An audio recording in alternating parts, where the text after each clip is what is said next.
আমাদের দুজনের কোথাও না কোথাও মনে হয়েছে যে এই সমাজের জন্য কোথাও একটা ছোট মেসেজ বা একটা ছোট সোশ্যাল এক্সপেরিমেন্ট করাটা দরকার, আর সেটার জন্যই আমরা দুজন মিলে এই উদ্যোগটা নিই। এটা যদি সোশ্যাল এক্সপেরিমেন্টই হবে তাহলে ক্যামেরার সামনে ফুলসজ্জা, তোর খোঁপা করা বর, রাজমিস্ত্রিদের কাজে যাওয়া, তোর বর তোকে ফুল দিল, তোর বর তোকে ছেড়ে চলে গেছে, এই সব নাটক কেন করতে গেলি? তারপর তোর অস্কার প্রাপ্ত কান্নার অভিনয়, ও বাবা সে কি কান্না! তাহলে এইসব কেন করতে গেলি? যে যাকে ভালোবাসে তাকে ভালোবাসতে দাও। ছেলে মেয়ে নির্বিশেষে যে যাকে ভালোবাসে, যে যার সঙ্গে ভালো থাকে তাকে তাদের মতন থাকতে দেওয়া উচিত, আমাদের এটাই মনে হয়।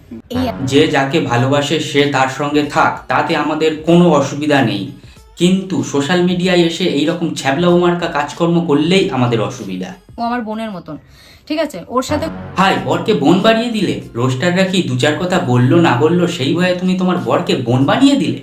দুইজনে হাত জোর করে তোমাদের কাছে ক্ষমা চাইছি। হাই, ক্ষমা চাইছো কেন? এখনো তো কিছুই বললাম না, শুধু একবার মুখটা দেখো, ও একেবারে শুকিয়ে বাংলার কাঁচের মতো হয়ে গেছে। তাই এই মুখ নিয়ে যেন কি বলেছিলিস? তুই যদি নেক্সট টাইম থেকে কোনো রোস্টারকে রোস্ট করতে দেখেছি, ল্যাংটা করে টিনের অ্যাডভেসে চালে শুকাতে দেবো।